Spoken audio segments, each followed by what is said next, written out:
네, 오늘부터 다시 잠언 말씀 보겠습니다. 오늘은 잠언 30장 1절부터 16절까지 말씀입니다.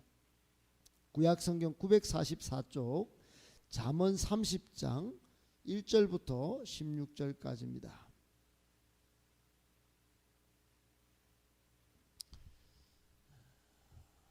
잠언 30장 1절부터 한 절씩 16절까지 교독하겠습니다.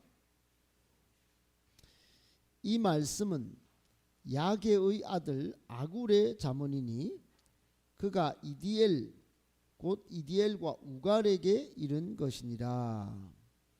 나는 다른 사람에게 비하면 짐승이라. 내게는 사람의 총명이 있지 아니하니라. 나는 지혜를 배우지 못하였고 또 거룩하신 자를 아는 지식이 없거니와. 하늘에 올라갔다가 내려온 자가 누구인지, 바람을 그 장중에 모은 자가 누구인지, 물을 옷에 싼 자가 누구인지, 땅의 모든 끝을 정한 자가 누구인지, 그의 이름이 무엇인지, 그의 아들의 이름이 무엇인지 너는 아느냐. 하나님의 말씀은 다 순전하며 하나님은 그를 의지하는 자의 방패시니라. 그의 말씀에 더하지 말라. 그가 너를 책망하시겠고 너는 거짓말하는 자가 될까 두려우니라.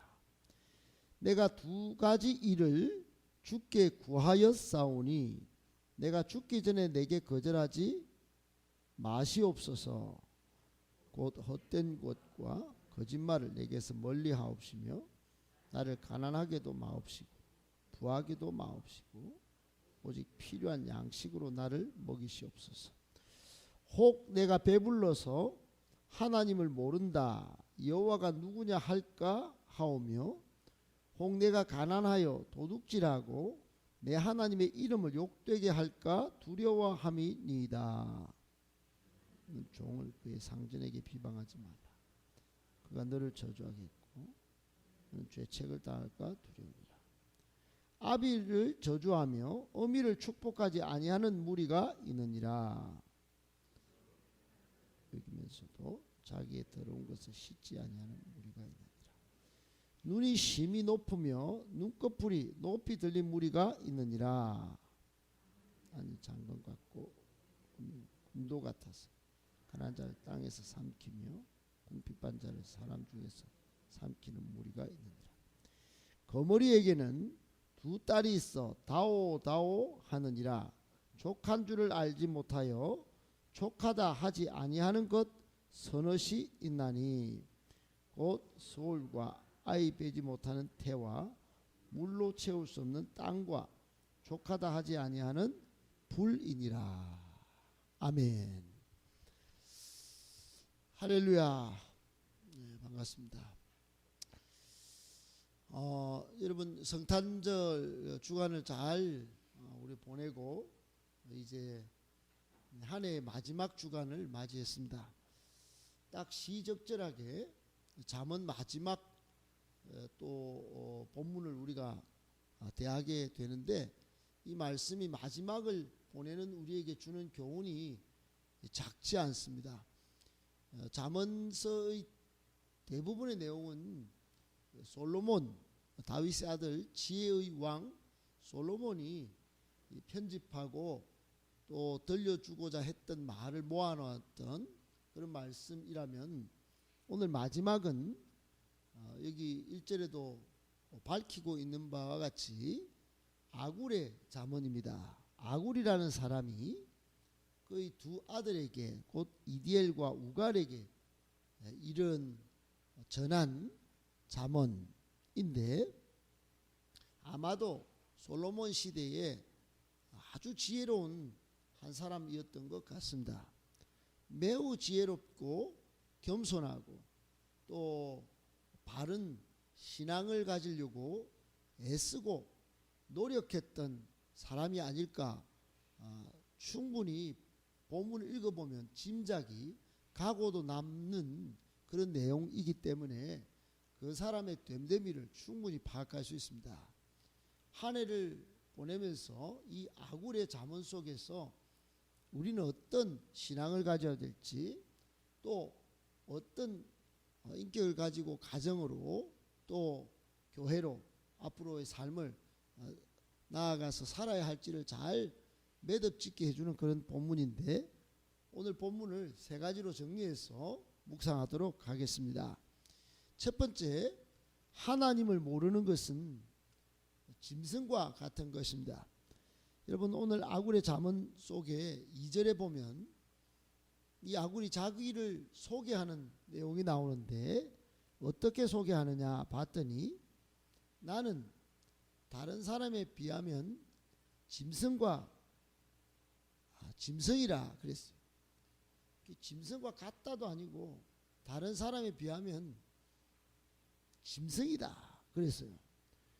여러분, 사람의 총명이 있지 않다는 그 뒷절의 구절을 봤을 때 이 아굴은 총명이 아마 좀 사라졌든지 총기가 좀 떨어져서 자기를 짐승이라고 표현한 걸로 보이지만, 여러분, 짐승이 뭡니까?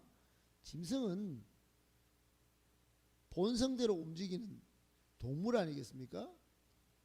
짐승의 본성은 뭐 그냥 욕구가 일어나면 그대로 하는 것입니다.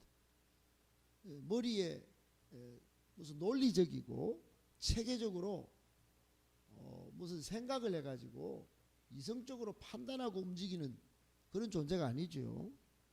아마도 아굴은 어리석고 아둔한 그리고 이성적이고 논리적으로 무엇을 판단하고 행동하는 그런 존재가 아니라는 것을 우회적으로 상징적으로 자기를 그렇게 표현한 것 같습니다. 2절이 아니라 3절 이하에 가면 짐승이라고 표현한 본질적인 그런 이유를 우리가 밝히 알 수 있는데, 3절에 보면 쉽게 유추할 수 있습니다. 나는 지혜를 배우지 못하였고 또 거룩하신 자를 아는 지식이 없거니와 그랬어요. 여러분, 솔로몬 시대의 지혜는 굉장히 고귀한 어떤 영적인 자산이었던 것 같습니다. 솔로몬이 그랬고, 그 지혜로 끝에는 하나님을 경외하는 지식을 가지라고 전도서 끝에도 온갖 시편에도 또 잠언에도 그렇게 밝히고 있는 것을 봅니다. 그 중에 특별히 오늘 3절 끝에 보면 거룩하신 자를 아는 지식이 없었다. 아굴은 아마도 하나님을 아는 지식이 없었던 자신의 모습을 상징적으로 짐승과 같은 존재다 이렇게 연결시키는 것 같습니다.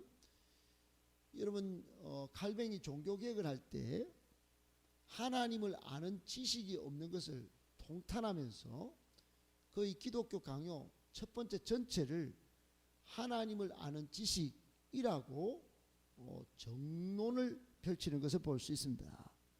하나님을 아는 지식이 없고서야 로마 가톨릭이 1000년을 뾰족뾰족한 화려한 성당을 지었던들 아무 소용이 없다. 이건 개혁의 대상이 된다. 그러고는 모든 성도들이 하나님을 아는 지식이 있어야 된다고 가르쳤습니다. 여러분, 오늘 4절에 보니까 하늘에 올라갔다가 내려온 자가 누군지, 바람을 조종하는 자가 누군지, 물을 조종하는 자가 누군지, 땅의 경계를 정하는 자가 누군지, 이름이 뭔지, 그 아들의 이름이 뭔지 몰랐다는 거예요. 자기가 너는 아느냐 이렇게 자기한테 질문하면서 너는 그거 모르지 않냐, 그러니 짐승이지 않냐, 본능대로 사는 거 아니냐. 여러분, 하나님을 모르고 이 세상에 많은 것들을 이루어간들 본능대로 사는 것입니다. 그것은 본능대로 사는 짐승과 같은 삶이 되는 것입니다. 아굴의 이 교훈은 우리에게 무엇을 가르쳐 줍니까? 한 해를 살고 인생을 다 살아도 하나님을 아는 지식을 잘하게 만들어야 한다는 것이에요. 그렇지 않으면 결국은 오래 살았으나 결국 짐승과 같은 존재로 그렇게 살다가 끝나는 것이다 하는 것입니다. 우리가 자신을 일으켜 어리석다, 우둔하다 이렇게 말하지 않습니다. 그러나 하나님을 아는 지식이 없다면 깨달아야 합니다. 결국은 짐승과 같은 존재로 살다 갈 뿐인 것을. 여러분, 하나님을 모르는 것은 정말로 부끄러워야 할 일입니다. 하나님을 아는 지식에서 자라가기 위하여 새벽도 깨우고 1년 동안 다시 하나님의 말씀인 성경을 일독하려고 애를 쓰고 그것을 잘 깨닫기 위하여 설교도 잘 듣고 하는 모든 성도님들 다 되시기를 예수님의 이름으로 축복합니다. 아멘. 두 번째, 그러므로 우리는 말씀과 기도의 삶이 중요한 것을 알아야 합니다. 여러분, 하나님을 알기 위해서 하나님이 주신 방법은 성경이 가장 확실하고 중요합니다. 성경은 하나님의 존재와 또 하나님의 사역과 또 하나님을 통해 이루어진 역사를 적나라하게 보여주는 가장 좋은, 정말로 필요한 그런 책입니다. 이 책은 역사 이래로 가장 많이 팔렸고 지금도 애용되고 있으며 우리의 손에서 놓지 말아야 할 생명과 같은 책입니다. 욥은 처음에는 몰랐지만은 나중에는 욥기 38장에 보면 내가 절대자 하나님, 전능자 하나님을 몰랐던 무지를 통탄하면서 이제야 하나님을 눈으로 뵙습니다. 이렇게 고백했습니다. 욥의 결국은 하나님이 인생의 전부였다 하는 것입니다.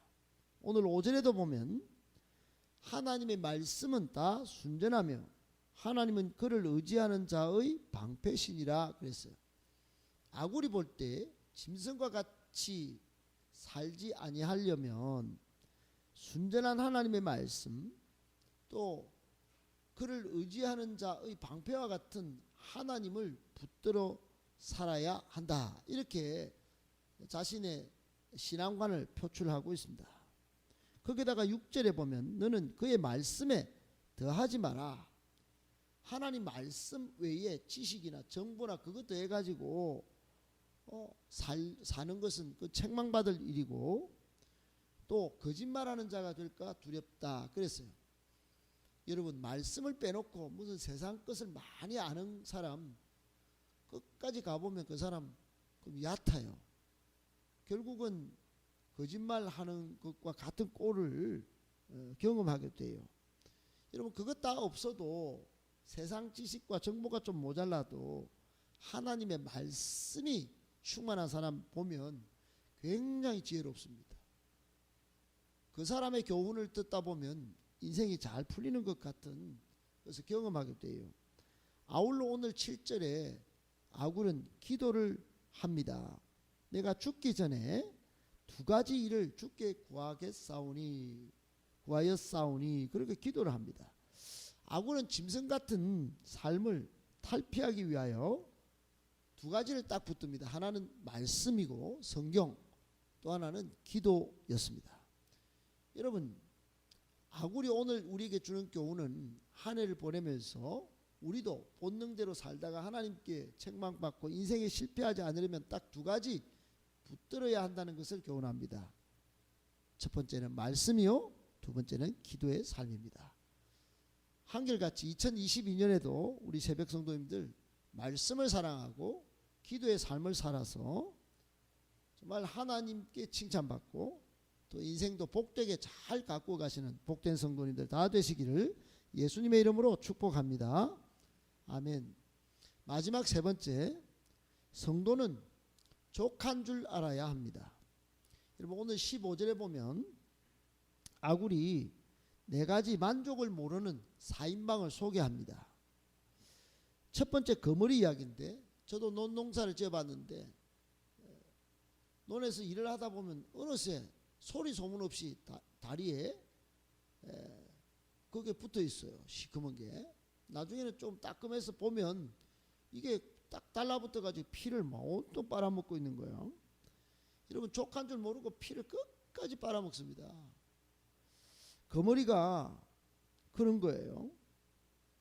여러분 오늘 15절에 보니까 거머리에게는 두 딸이 있어 다오 하는 거예요. 첫째 딸도 다오 그러고 둘째 딸도 다오 그러고 족한 줄 알지 못해서 그러는데, 이게 또 서너시 다른 존재도 있는데 16절에 보면 스올이 그렇습니다. 사람이 죽어서 가는 곳 다 계속해서 채곡 죽어서 거기 갑니다. 음부라고 그러죠. 아이 배지 못하는 태. 그러니까 계속 소망이 막 끝도 없습니다. 물로 채울 수 없는 땅, 얼마나 목마릅니까?